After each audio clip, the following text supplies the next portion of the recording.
Kertas itu bergetar di tangannya saat suara langkah berhenti tepat di belakang kursiku.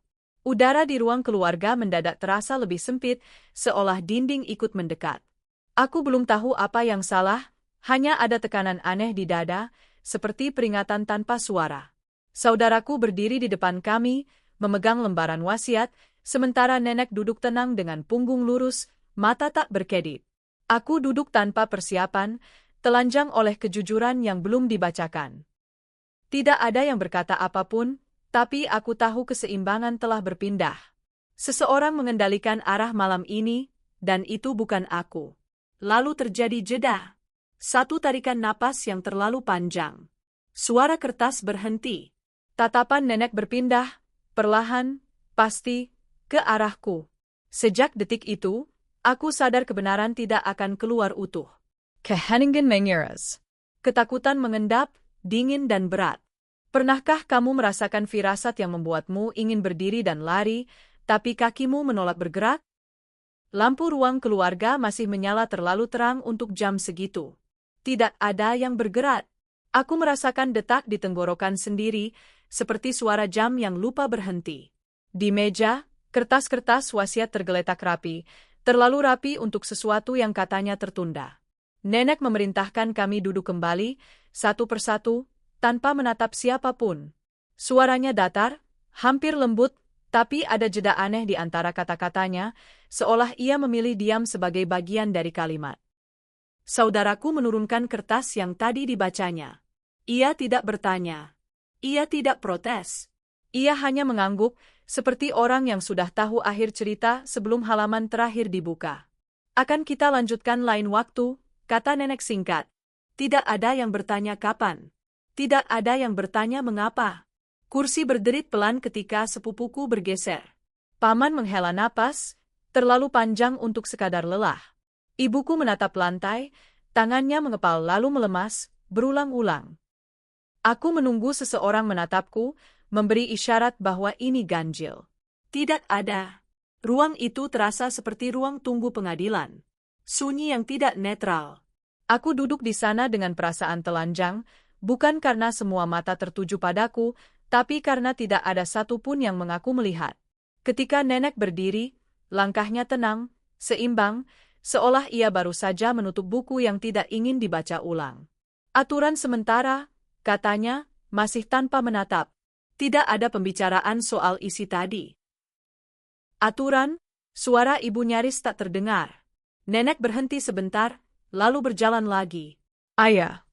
Satu kata itu menutup ruang lebih rapat dari pintu manapun. Aku merasakan sesuatu runtuh pelan di dalam dada, bukan karena keputusan itu, melainkan karena caranya. Dulu, nenek selalu menjelaskan. Dulu, keadilan adalah kata yang ia ulang seperti doa. Sekarang, ia menggantung kami di tengah kalimat. Aku berdiri paling akhir. Semua orang sudah bergerak, menghindari tatap mata.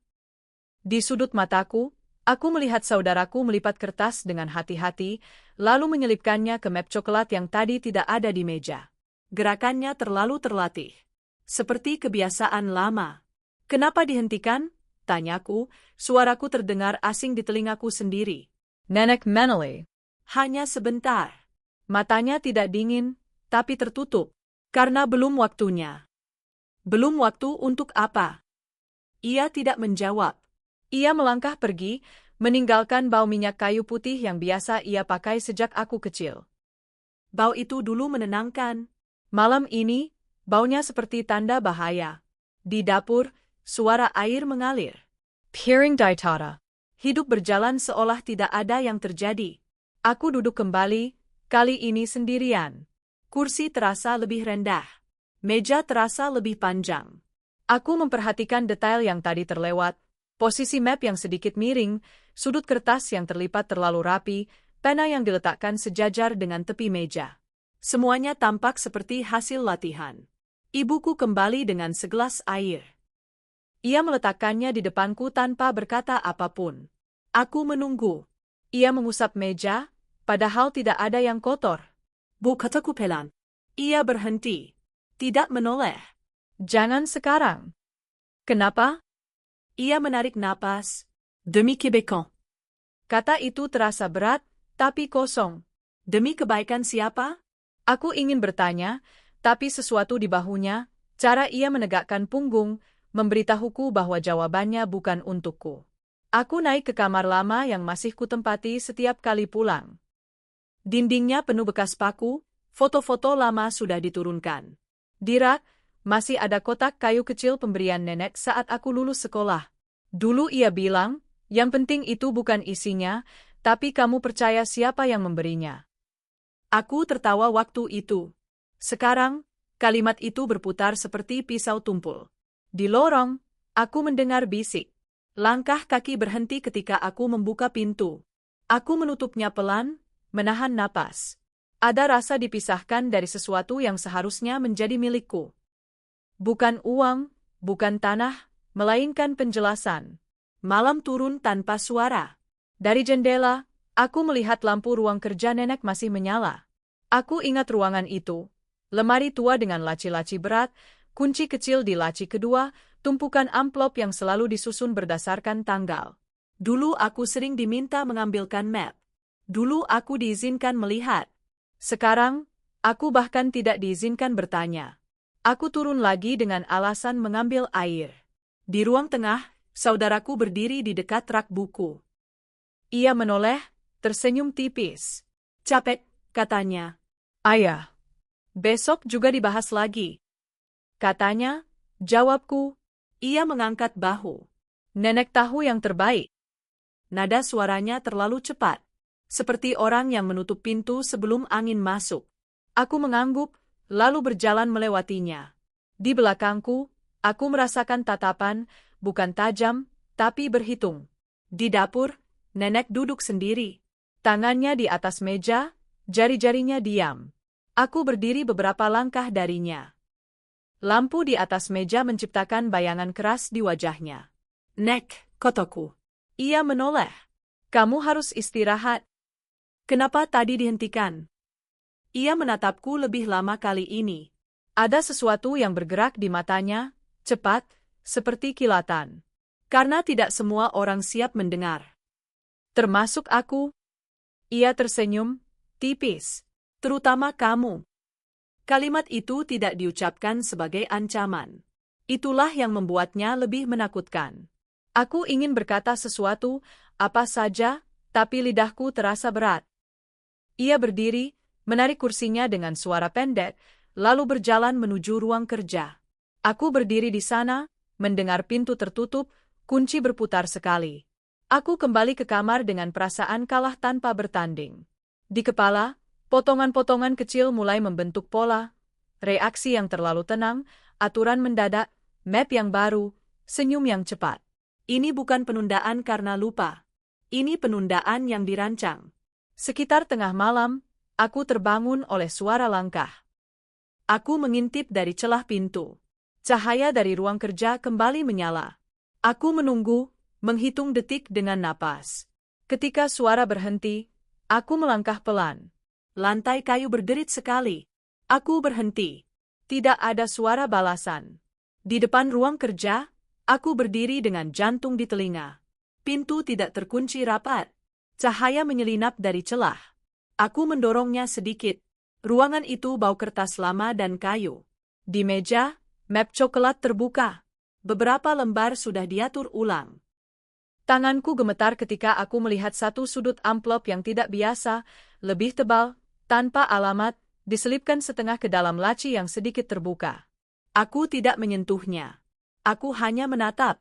Di saat itu, aku tahu penundaan ini bukan untuk melindungi kami. Ini untuk menyembunyikan sesuatu yang seharusnya sudah dibacakan. Dan kecurigaanku berubah menjadi kebutuhan yang tak bisa ditunda lagi, mencari bukti sebelum kebenaran itu ditutup rapat selamanya.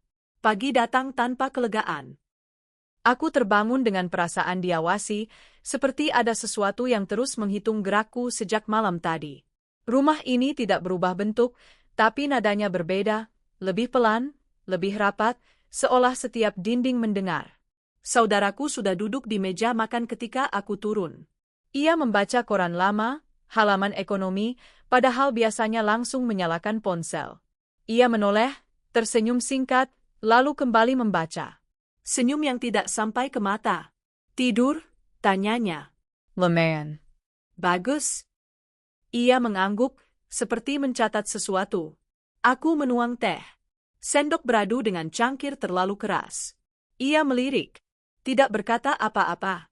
Sejak kapan keheningan menjadi bahasa utama di antara kami? Dulu kami saling melengkapi kalimat. Sekarang, setiap jeda terasa seperti jebakan. Sepanjang hari, ia selalu ada di jarak aman, tidak terlalu dekat, tidak terlalu jauh. Jika aku di ruang tamu, ia di dapur. Jika aku di halaman, ia muncul di teras. Gerakannya alami, nyaris tak bisa dituduh. Tapi ada pola, dan pola itu membuatku sulit bernapas. Informasi selalu datang terpotong. Nenek ke dokter nanti, katanya. Aku bertanya jam berapa. Belum pasti. Aku bertanya siapa yang mengantar. Nanti diatur. Selalu nanti. Selalu kabur. Setiap kali aku mencoba mendekat ke ruang kerja nenek, ada alasan muncul. Kunci dipindah. Dokumen dirapikan. Seolah seseorang merapikan jejak sebelum aku tiba. Nenek sendiri berubah menjadi bayangan. Ia tidak lagi menegur caraku menyeduh kopi atau mengomentari baju yang kupakai. Ia lewat tanpa sentuhan, tanpa pertanyaan. Jika mata kami bertemu, ia mengalihkan pandang lebih dulu. Aku mencoba mengingat wajahnya yang dulu, tegas, terbuka, penuh prinsip. Wajah itu seperti disimpan di laci yang kini terkunci. Suatu sore, aku memergoki saudaraku menata ulang foto keluarga di ruang tamu. Foto ayahku dipindahkan ke belakang, hampir tak terlihat. Kenapa dipindah? Tanyaku. Biar rapi, jawabnya cepat. Dari dulu juga rapi. Ia tersenyum lagi. Kamu ingatnya begitu? Kalimat itu menusuk lebih dalam dari bantahan manapun. Kamu ingatnya begitu? Seolah ingatanku bisa dinegosiasikan. Seolah kebenaran bisa digeser hanya dengan nada suara yang tenang. Aku merasakan kemarahan kecil naik, lalu ditekan paksa. Aku tidak boleh bereaksi. Tidak sekarang. Malam berikutnya, aku bermimpi lupa jalan pulang di rumah sendiri. Aku terbangun dengan keringat dingin. Di lorong, lampu menyala.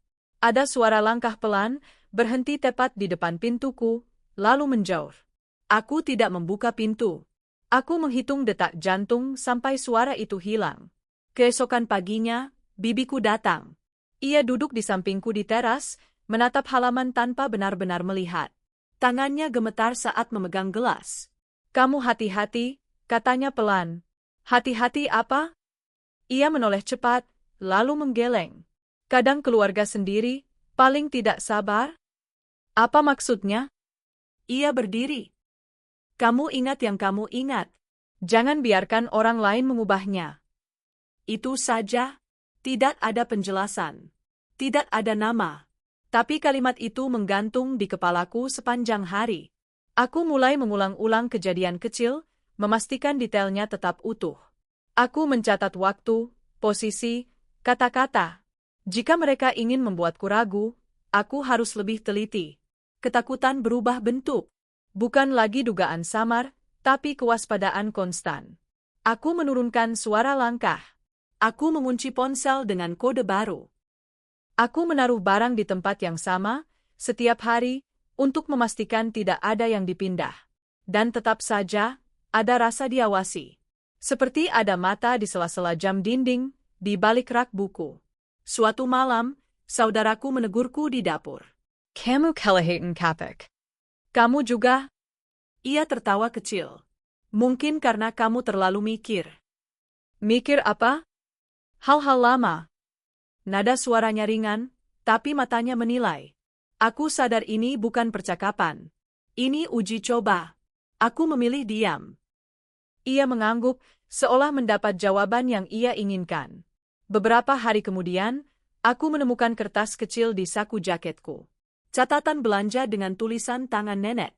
Aku yakin itu bukan punyaku. Tulisan itu menyebut angka dan tanggal sebelum perubahan wasiat. Aku menyimpannya, jantung berdebar. Apakah ini kelalaian atau peringatan? Aku menunggu rumah sepi. Ketika hujan turun dan suara atap menutupi langkah, aku menyelinap ke ruang kerja. Lacy terkansi. Tapi di rak bawah, aku menemukan map tua yang tidak pernah kulihat sebelumnya. Di dalamnya, catatan-catatan lama, ditulis dengan tinta yang mulai pudar. Aku membacanya perlahan, menahan napas. Isinya bertentangan dengan apa yang dibacakan di ruang keluarga. Nama-nama berbeda. Pembagian berbeda. Ada koreksi tangan di Marin, dengan tanggal yang dicoret. Aku duduk di lantai, punggung ke lemari, membaca ulang untuk memastikan aku tidak salah. Tidak, ini bukan ingatan yang keliru. Ini bukti. Di luar, langkah kaki mendekat. Aku memasukkan kembali map itu, tangan gemetar. Aku mematikan lampu. Dalam gelap, aku sadar satu hal yang tak bisa ditarik kembali, kebenaran mulai retak. Dan dari celah itu, bahaya mengintip, sabar, menunggu aku membuat langkah berikutnya. Aku membaca catatan itu untuk ketiga kalinya ketika tanganku mulai gemetar. Bukan karena tulisannya sulit dibaca, tapi karena maknanya tidak bisa lagi dihindari. Ada sesuatu yang sengaja dihapus. Dan aku berada tepat di tengah penghapusan itu. Pagi itu, rumah terasa lebih sempit dari biasanya. Udara seperti berhenti di lorong-lorong, menempel di dinding. Aku menyimpan salinan catatan di dalam tas, diapit buku lama agar tidak terlihat. Setiap langkah terdengar terlalu keras. Setiap pintu yang tertutup seperti peringatan. Catatan-catatan itu bukan sekadar angka dan nama. Di sela-selanya ada koreksi, tanda seru kecil, garis yang ditarik tergesa. Aku mengenali tulisan nenek. Tegas, miring sedikit ke kanan. Tulisan yang dulu menandatangani rapor, surat izin, keputusan keluarga. Di sini, tulisan itu tampak ragu, seperti seseorang yang dipaksa menulis ulang pikirannya sendiri. Aku mulai mengingat kejadian-kejadian lama yang selama ini kuanggap sepele. Percakapan yang dipotong. Janji yang ditunda. Cara nenek selalu mengalihkan topik setiap kali aku bertanya tentang masa depan. Dulu aku mengira itu perlindungan. Sekarang, itu terasa seperti persiapan. Di ruang makan, saudaraku duduk dengan ponsel di tangan. Ia menoleh ketika aku lewat. Kamu kelihatan pucat, katanya. Kurang tidur. Jangan terlalu dipikirkan, ujarnya ringan. Aku berhenti. Dipikirkan apa? Ia tersenyum kecil. Kamu tahu? Tidak. Aku tidak tahu. Dan itulah masalahnya. Semua orang berbicara seolah aku tertinggal satu bab, lalu menyalahkanku karena tidak mengerti ceritanya. Aku mencoba bicara dengan ibu. Kami berdiri di dapur, suara kipas menutup jeda. Bu, dulu nenek pernah cerita soal perubahan wasiat. Ibu menunduk, mengupas bawang. Tidak ingat. Benar-benar tidak ingat, atau tidak mau ingat. Pesoberanti. Ia menghela napas. Kamu terlalu keras pada diri sendiri. Jawaban itu bukan jawaban. Itu dinding. Aku merasa seperti berbicara pada orang yang sengaja menutup telinga. Siang menjelang dengan langkah lambat. Aku duduk di kamar, membuka tas, membaca kembali catatan itu.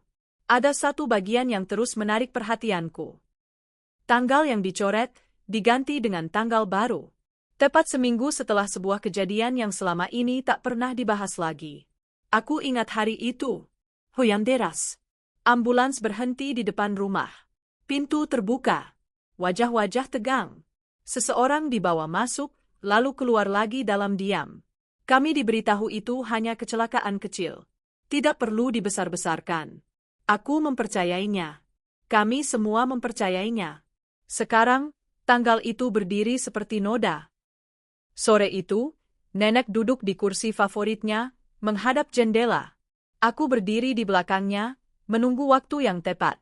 Nek, kotoku. Ia tidak menoleh. Ada apa? Aku menemukan catatan lama. Keheningen memenjang. Burung di luar berhenti berkicau. Catatan apa? Yang berbeda dengan yang dibacakan. Ia akhirnya menoleh. Tatapannya tajam, tapi terkendali. Kamu tidak seharusnya membacanya. Kenapa isinya berubah? Ia berdiri perlahan. Karena keadaan berubah. Keadaan apa? Ia menatapku lama. Kamu tidak mengerti. Aku bisa mengerti kalau diberitahu. Ia menggeleng. Tidak semua kebenaran perlu dibagi. Kalimat itu menghantam lebih keras dari teriakan. Tidak perlu dibagi. Kepada siapa? Aku ingin bertanya, tapi dadaku terasa sesak. Aku melihat wajah yang dulu kupercaya tanpa syarat. Sekarang, wajah itu seperti topeng yang rapi. Aku keluar sebelum air mata jatuh. Di kamar, aku menutup pintu, bersandar, dan membiarkan amarah naik perlahan. Bukan amarah meledak, tapi panas yang menetap. Aku mulai menyusun potongan-potongan itu, perubahan wasiat, sikap saudaraku, keheningan ibu, peringatan bibiku. Semua mengarah ke satu kesimpulan yang membuatku mual. Aku bukan penerima. Aku pengorbanan. Wasiat itu bukan pembagian. Itu alat. Untuk menenangkan konflik lama, menutup kesalahan, mengalihkan beban ke satu orang yang dianggap paling bisa menerima. Aku mencoba berbicara dengan saudaraku malam itu. Kami berdiri di teras, lampu redup. Kamu tahu lebih banyak, kataku. Ia menatap halaman. Semua orang tahu bagiannya. Bagianku apa? Ia menoleh, wajahnya datar. Kamu kuat. Kalimat itu terdengar seperti pujian, tapi rasanya seperti vonis. Aku tertawa pendek. Itu bukan jawaban. Kamu selalu membesar-besarkan, katanya. Aku hanya minta jujur. Ia mendekat satu langkah. Kamu ingatnya tidak selalu benar. Itu lagi. Upaya halus, berulang, untuk menggoyahkan pijakan. Aku sadar aku harus berhenti mencari pengakuan. Mereka tidak akan memberikannya. Bukan karena tidak bisa, tapi karena tidak mau. Malam semakin larut. Rumah sunyi, tapi tidak pernah terasa kosong. Setiap sudut menyimpan bayangan. Aku berjalan pelan, memastikan pintu terkunci. Aku mematikan lampu satu persatu. Di ruang kerja nenek, aku berdiri lama, menatap meja. Aku tidak masuk. Tidak perlu. Ancaman itu tidak lagi tersembunyi. Aku duduk di lantai kamar, memeluk lutut. Ingatan datang beruntun, cara nenek memintaku mengalah, selalu aku. Cara ia berkata, keluarga itu tentang siapa yang paling banyak memberi. Aku memberinya makna mulia. Sekarang, kalimat itu terasa seperti instruksi. Aku rapuh malam itu. Aku menangis tanpa suara. Tapi di balik kehancuran itu, ada kejernihan yang dingin. Aku tidak bisa lagi menunggu. Setiap hari pasif adalah hari mereka menutup jejak lebih rapat. Aku membuka kembali catatan itu, memperhatikan tanggal perubahan. Seminggu setelah kejadian misterius itu. Ada tanda tangan kecil di bawahnya, bukan milik nenek. Milik seseorang yang seharusnya tidak berwenang. Aku menutup buku dengan tangan mantap. Ketakutan masih ada, tapi kini ia punya arah. Jika perubahan itu terjadi setelah sesuatu yang besar, maka kebenaran terkunci di sana. Dan bertahan hidup berarti tidak lagi pasif. Aku berhenti berjalan sembarangan sejak pagi itu. Setiap langkah kini punya alasan. Setiap diam punya fungsi. Rumah ini masih rumah yang sama, tapi aku memperlakukannya seperti wilayah asing, dipetakan ulang, diawasi, tidak dipercaya. Rutinitasku berubah tanpa pengumuman. Aku bangun lebih awal, sebelum suara pertama terdengar. Aku makan setelah yang lain selesai. Aku mandi ketika lorong sepi. Bukan untuk bersembunyi, tapi untuk memutus pola. Jika mereka terbiasa membaca gerakku, aku harus menulis ulang kebiasaan. Aku menyimpan catatan di tempat berbeda setiap hari. Kadang di dalam buku resep tua, kadang di balik bingkai foto. Aku tidak lagi membaca pesan di depan siapapun. Aku mematikan suara ponsel. Setiap benda yang kugunakan kembalikan persis seperti semula. Observasi menjadi napasku. Diam menjadi senjata. Saudaraku menyadari perubahan itu lebih cepat dari yang kuduga. Ia mulai muncul tanpa alasan. Berdiri di pintu kamar. Duduk di seberangku lebih lama. Bertanya hal-hal kecil yang tidak penting. Kamu lagi sibuk apa? Tanyanya suatu malam. My care. Jangan terlalu jauh. Kalimat itu diucapkan tenang, tapi matanya menekan. Aku mengangguk, seolah menerima nasihat. Dalam hati, aku mencatat, Tekanan langsung. Tidak lagi halus. Hubungan kami mengeras seperti dinding yang dibangun tergesa. Tidak ada lagi percakapan ringan. Setiap kata terasa ditimbang. Ibuku menjadi perantara yang kikuk, menyampaikan pesan singkat tanpa isi. Nenek hampir tidak pernah berada di ruangan yang sama denganku.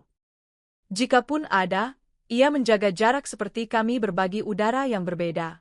Suatu sore, nenek memanggilku ke ruang tengah. Ia duduk tegak, tangan terlipat. "Kamu membuat suasana tidak nyaman," katanya. "Aku? Keluarga ini butuh tenang." "Tenang dari apa?" Ia menatap lurus. "Dari pertanyaan." "Itu bukan permintaan. Itu perintah." Aku merasakan dingin menjalar dari punggung ke tengkuk. Aku menahan diri untuk tidak bereaksi. Aku hanya berkata, "Aku butuh tahu." Ia menghela napas, lambat. Kadang, menyerah itu pilihan paling dewasa. Aku keluar tanpa menjawab. Di balik pintu, lututku melemah sesaat. Upaya terang-terangan. Tekanan moral. Mereka ingin aku berhenti. Menutup mata. Mengalah seperti dulu. Malam-malamku diisi dengan mendengar suara lantai kayu. Pintu dibuka setengah. Bisik yang terputus. Aku belajar membedakan langkah siapa dari ritmenya. Aku mencatat jam-jam ketika ruang kerja digunakan. Aku mengamati siapa yang memegang kunci cadangan. Informasi datang lambat, tapi konsisten. Sebuah tanggal di kalender yang dicoret lalu ditulis ulang.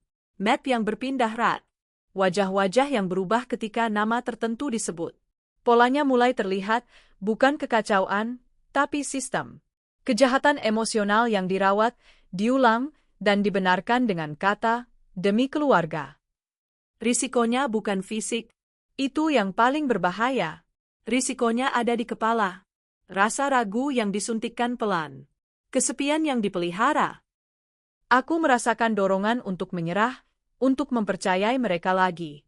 Setiap kali itu muncul, aku membaca ulang catatanku. Fakta adalah jangkar.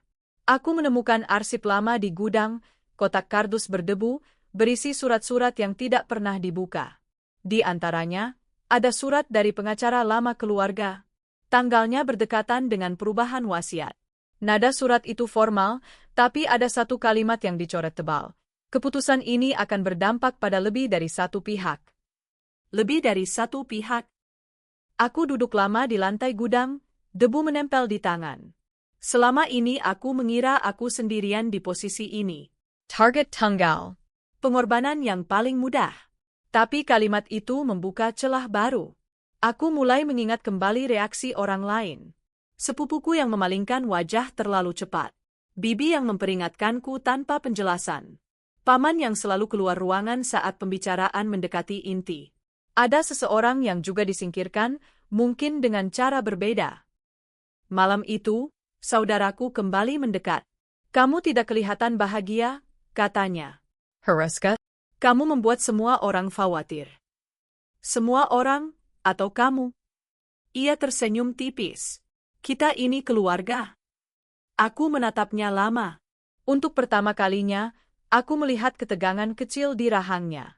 Aku tidak menekan. Aku mundur selangkah. Bertahan hidup bukan tentang menyerang, tapi memilih waktu. Aku kembali ke kamar, menutup pintu, dan menuliskan satu nama di catatanku. Nama yang selama ini berada di pinggir, jarang disebut, tapi selalu ada di setiap versi lama dokumen. Nama yang kini hampir hilang dari percakapan. Aku menatap tulisan itu, merasakan campuran takut dan harap. Jika benar ada orang lain yang dirugikan, maka aku tidak sepenuhnya sendirian. Tapi itu juga berarti bahaya ini lebih besar dari yang kupikirkan. Aku mematikan lampu, duduk dalam gelap, mendengar rumah bernapas. Dari sendirian menuju kemungkinan aliansi. Dan untuk pertama kalinya sejak pembacaan wasiat dihentikan, aku merasa langkah berikutnya mulai terbentuk. Pelan, berisiko, tapi tak terhindarkan. Aku bertemu dengannya di tempat yang tidak kami rencanakan. Di sudut rumah, dekat jemuran yang jarang dipakai, suara hujan menutup jarak. Ia berdiri dengan tangan terlipat, menunggu aku menyadari kehadirannya. "Kamu juga merasa aneh?" katanya tanpa pembuka. Aku tidak langsung menjawab. Aku memperhatikan caranya berdiri. Tidak menantang, tapi tidak juga tunduk. Itu membuatku waspada. Aneh yang mana? Yang tidak dibicarakan. Kami sama-sama diam. Hujan menjadi penengah. Aku merasakan harapan kecil menyelinap, rapuh, mudah pecah. Aku tidak boleh memberinya terlalu banyak. Kami duduk berjauhan di bangku kayu. Ia memulai dengan cerita pendek, tanpa nama, tanpa tanggal. Tentang dokumen yang berubah. Tentang pembicaraan yang dipotong. Tentang perasaan dikeluarkan pelan-pelan dari lingkaran keputusan. Aku mendengarkan, menahan diri untuk tidak mengangguk terlalu cepat. Kebenaran harus diuji, bukan dirayakan. Kenapa kamu cerita ke aku? Tanyaku. Ia menatap lantai. Karena kamu tidak berpura-pura. Jawaban itu tidak meyakinkan, tapi juga tidak salah. Aku mengeluarkan catatan kecil, membacakan satu tanggal. Wajahnya Menegang. Aku menyebut satu nama yang jarang disebut. Ia menarik napas, panjang. Sudah lama, katanya. Lebih lama dari yang kamu kira. Kami mulai saling meletakkan potongan. Tidak sekaligus. Sedikit demi sedikit. Aku memberi satu fakta, ia memberi satu ingatan. Aku menyodorkan tanggal, ia menyodorkan tempat. Kami menguji satu sama lain dengan diam, melihat reaksi, mencari kebohongan. Tidak ada ledakan. Yang ada hanya penyesuaian. Manipulasi itu ternyata bukan peristiwa. Itu kebiasaan. Dilakukan dengan sabar. Dibalut dengan kata-kata yang terdengar baik. Demi keluarga. Demi Kitnogo. Demi yang paling kuat menanggung. Aku mendengar cerita tentang seseorang yang diminta menunda, lalu dilupakan. Tentang bagian yang diperkecil, lalu dihapus. Tentang bagaimana diam bisa dibentuk menjadi persetujuan. Ada yang mengatur alurnya, kataku. Ia mengangguk. Dan bukan cuma satu orang yang menjalankannya. Kalimat itu membuat tengkuku dingin.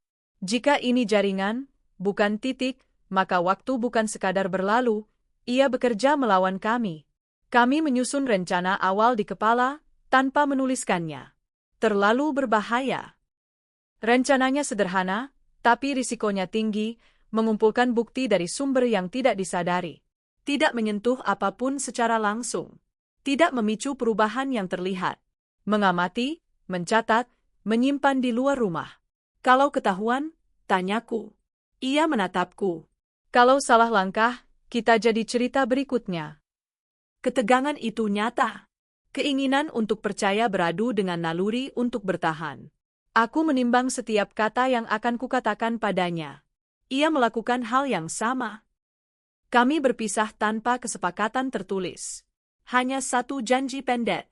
Jika aku berhenti bicara, katanya, anggap aku disuruh. Aku mengangguk. Jika aku menghilang, jangan cari di rumah. Hari-hari berikutnya berjalan dengan irama baru. Kami tidak terlihat bersama. Kami tidak saling menatap lama. Tapi kami bergerak seolah ada garis tak kasat mata yang menyambung. Informasi datang lewat cara-cara kecil. Catatan di kalender yang difoto cepat, nomor telepon lama yang ditemukan di laci, alamat email yang sudah tidak aktif tapi meninggalkan jejak. Bukti tambahan mulai menguatkan pola. Ada perubahan dokumen yang selalu berdekatan dengan peristiwa tertentu. Ada satu pihak yang selalu diuntungkan ketika orang lain mengalah. Ada tangan yang tidak terlihat, tapi bekasnya konsisten. Waktu menjadi musuh yang berisik. Setiap hari tanpa kemajuan terasa seperti mundur. Saudaraku semakin sering menanyai hal-hal sepele. Nenek semakin jarang keluar kamar. Rumah ini mengencangkan genggaman. Suatu malam, sekutuku mengirim pesan singkat. Aku punya sesuatu. Tidak aman di bawah. Kami bertemu di luar, di tempat yang tidak punya sejarah dengan keluarga. Ia datang terlambat, wajahnya tegang. Di tangannya, sebuah perangkat lama, kecil, tergores, seperti barang yang lupa dibuang. Dari mana? Tanyaku. Gudang lama. Di balik kotak kaset. Aku tidak menyentuhnya. Aisenya? Recommend. Aku menelan ludah. Siapa? Ia ragu sepersekian detik. Itu cukup untuk membuat dadaku berdebar. Dengarkan dulu. Kami menunggu sampai aman. Hujan turun lagi, seperti dulu. Ia menekan tombol. Suara statis. Lalu suara yang kukenal sejak kecil, tenang, terukur, penuh kendali. Suara yang mengajariku arti adil. Kata-katanya tidak keras. Tidak marah. Justru itulah yang membuatnya mengerikan. Ia berbicara tentang penyesuaian. Tentang beban yang harus dialihkan. Tentang siapa yang paling bisa menanggung tanpa merusak keseimbangan. Tentang tanggal yang kukenal. Aku mematikan perangkat itu dengan tangan gemetar. Sekutuku menatapku, mencari tanda runtuh. Aku tidak menangis. Aku tidak berteriak. Aku hanya merasakan sesuatu mengeras di dalam dada, tekad yang dingin. Ini mengarah langsung ke dia, katanya pelan. Aku mengangguk. Strategi kami tidak lagi cukup. Ini bukan pengumpulan. Ini konfrontasi yang menunggu waktu. Aku menyimpan perangkat itu, merasakan beratnya seperti benda hidup. Kami berpisah tanpa kata tambahan. Di perjalanan pulang, rumah terlihat sama. Lampu menyala. Bayangan bergerak. Tapi sekarang aku tahu, di balik ketenangan itu, ada suara yang tidak bisa lagi dibungkam. Strategi berubah menjadi konfrontasi yang tak terhindarkan. Dan aku tahu, setelah malam ini, tidak ada jalan kembali. Kami memilih waktu ketika rumah paling rapuh. Saat sore hampir jatuh, ketika orang lelah tapi belum cukup gelap untuk bersembunyi. Udara panas tertahan. Kipas berputar lambat, bunyinya seperti napas yang dipaksakan. Aku masuk ruang tengah tanpa ragu. Sekutuku tidak bersamaku, tapi kehadirannya terasa di setiap langkah yang kuambil. Rencana kami sederhana, memancing. Bukan dengan teriakan atau tuduhan, tapi dengan detail kecil yang tidak bisa diabaikan. Aku meletakkan map tipis di meja. Tidak kubuka. Tidak kusebut isinya. Aku hanya duduk dan menunggu. Saudaraku muncul lebih cepat dari biasanya. Ia berhenti di ambang pintu, matanya turun ke map, lalu naik ke wajahku. Itu apa? Tanyanya. Dokumen lama, jawabku. Untuk apa? Aku mengangkat bahu. Menjasai Kikasongan. Ia tertawa kecil, terlalu cepat. Kamu masih belum berhenti. Aku menatapnya. Berhenti dari apa? Ia tidak menjawab. Rahengnya mengiras. Tangannya masuk ke saku, keluar lagi. Gerakan kecil, tapi terburu-buru. Retakan pertama. Nenek masuk beberapa menit kemudian. Ia berjalan perlahan, seperti biasa. Tapi hari itu, langkahnya tidak sepenuhnya seimbang. Ia duduk, menatap meja, lalu map. Ia tidak bertanya. Itu yang membuat dadaku menegang. Kamu ingin bicara, katanya akhirnya. Aku ingin mendengar, jawabku. Dengar apa? Versi yang utuh. Keheningan jatuh. Jam dinding berdetak terlalu keras. Saudaraku menggeser kursi, suaranya mengiris lantai. Ia berdiri. Ini tidak perlu, katanya. Nenek mengangkat tangan. Nada itu masih berwibawa, tapi ada getar halus di ujungnya. Saudaraku duduk, napasnya pendek. Ia mulai kehilangan kendali atas citra tenangnya. Aku tidak menekan. Aku hanya menyebut satu tanggal. Tanggal yang sama dengan di catatan. Mata nenek berkedip lebih cepat dari biasanya. Sekali. 2 kali. Cukup. Itu masa lalu, katanya. Yang diubah setelahnya, kataku. Saudaraku menyala. Kamu salah ingat. Aku menoleh perlahan. Aku tidak bicara ke kamu. Ia berdiri lagi. Ini keluarga. Justru itu. Manipulasi balik datang seperti yang kami duga. Nada direndahkan. Emosi diplanter. Aku dituduh terlalu sensitif, terlalu curiga, terlalu ingin menang. Kata-kata itu dilontarkan dengan rapi, bergantian, seperti giliran yang sudah dihafal.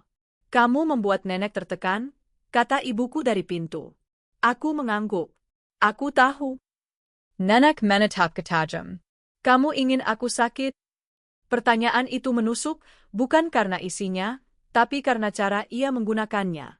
Dulu, ia melindungi kami dari rasa bersalah. Sekarang, ia menjadikannya alat. Aku merasakan amarah naik, panas dan cepat. Aku menahannya. Aku mengingat rekaman itu. Suaranya. Ketika ia bicara tentang beban. Tentang siapa yang paling bisa menanggung.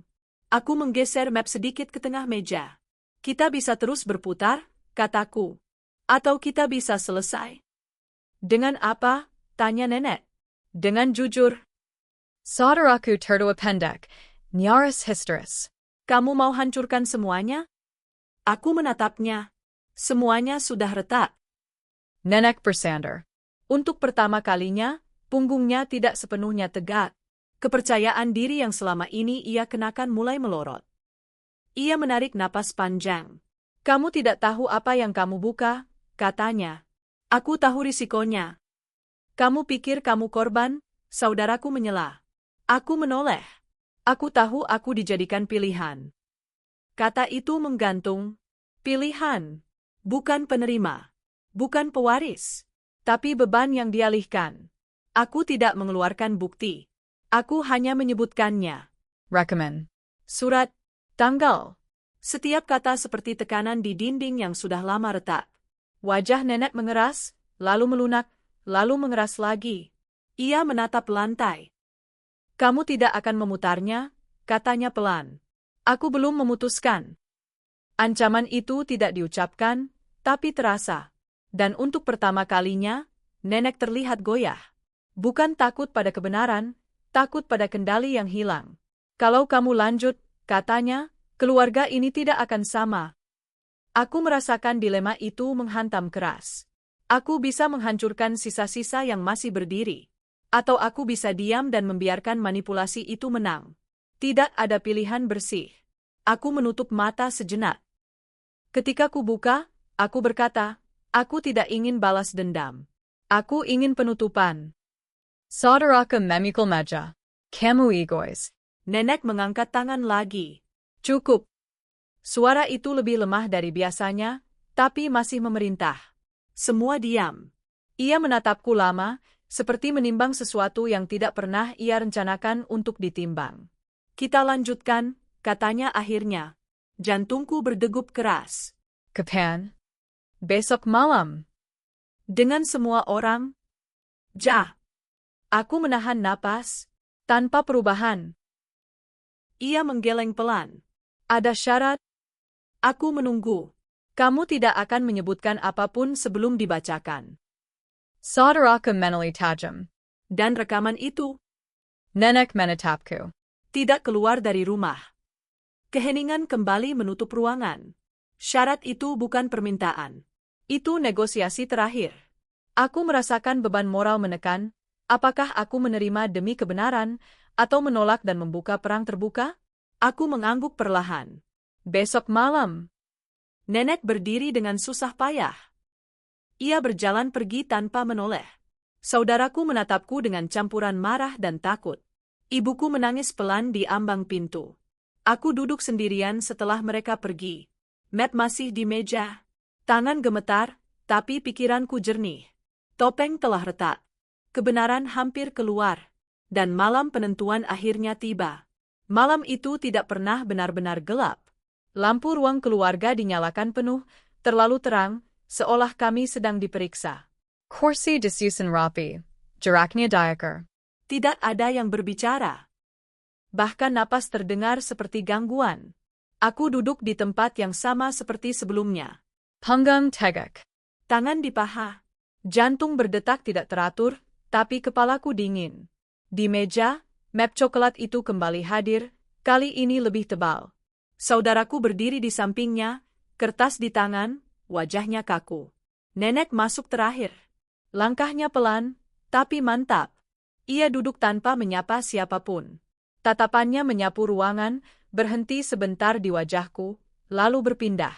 Tidak ada amarah di sana. Yang ada hanya kelelahan yang ditahan terlalu lama. Kita lanjutkan, katanya. Saudaraku membuka kertas. Suaranya bergetar di kalimat pertama, lalu stabil.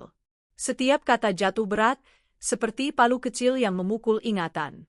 Nama disebut. Tanggal dibacakan. Pembagian diareken. Aku mendengarkan tanpa bergerak, menunggu bagian yang selama ini disembunyikan. Kalimat demi kalimat menjadi pukulan emosional. Aku melihat reaksi kecil di sekitar meja. Alis yang naik, tangan yang mencengkeram, napas yang tertahan. Ketika bagian tertentu dibacakan, ibuku menutup mata. Bibiku menoleh ke arah lain. Sepupuku menilon luda. Saudara ku berhenti sejenak. Ia melirik nenek. Lanjut, kata nenek. Ia membaca lagi. Disinilah kebohongan lama mulai runtuh. Ada tambahan. Ada koreksi. Ada alasan yang selama ini dikubur dalam bahasa formal. Tentang penyesuaian. Tentang menjaga keseimbangan. Tentang menghindari konflik yang lebih besar. Aku mendengar namaku disebut bukan sebagai penerima, melainkan sebagai penyangga. Kata-katanya tidak kasar, tapi maknanya kejam. Beban dialihkan karena aku dianggap paling mampu menanggung tanpa membuat keributan. Aku tidak bergerak. Di dalam, ada sesuatu yang pecah, lalu tenang. Ini bukan kejutan. Ini konfirmasi. Kenapa begitu? Suara ibuku pecah. Nenek mengangkat tangan. Biarkan selesai. Saudaraku membaca lebih cepat, seperti ingin segera keluar dari ruangan itu. Ketika sampai pada tanggal yang kukenal, aku mengangkat kepala. Tunggu, kataku. Semua mata tertuju padaku. Aku berdiri perlahan. Kaki terasa ringan, hampir tidak menyentuh lantai.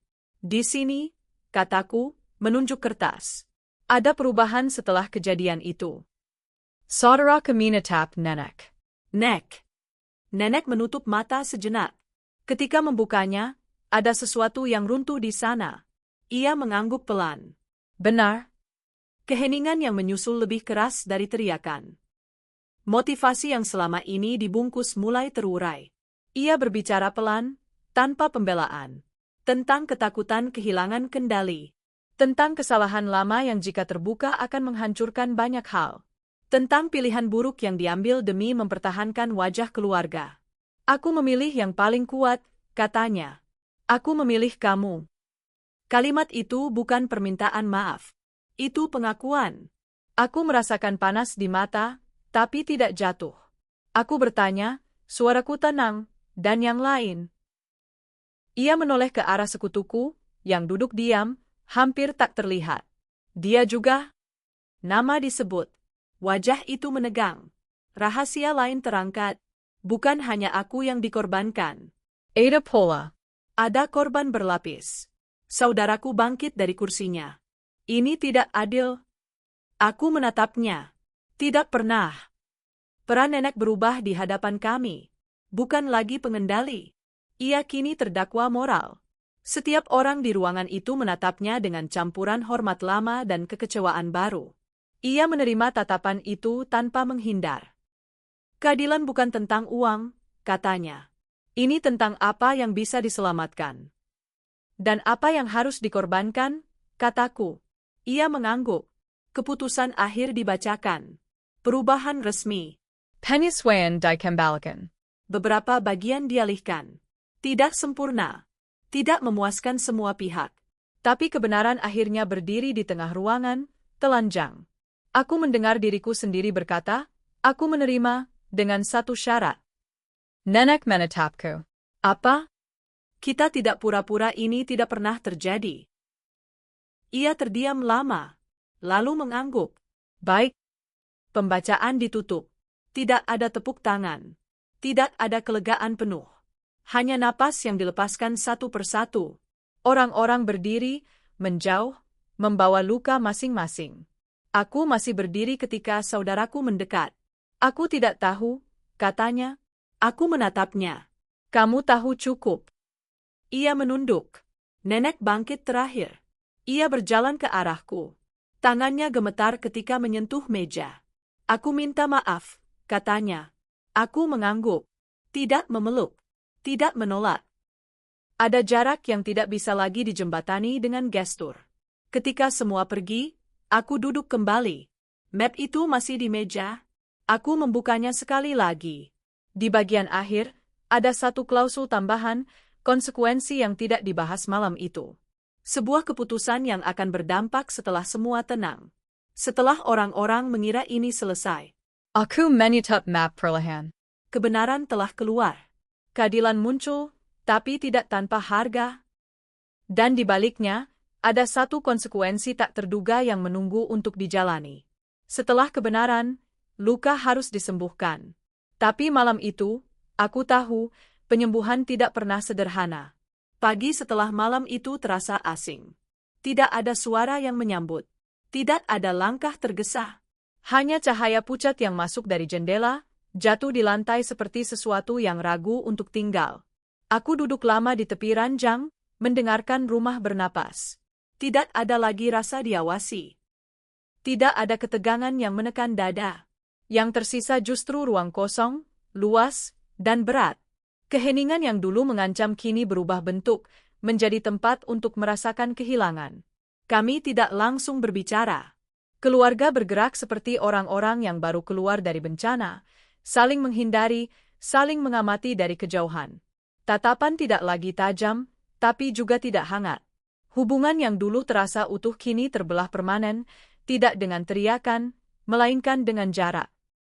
Aku kehilangan sesuatu yang tidak bisa diukur. Bukan bagian warisan. Bukan angka.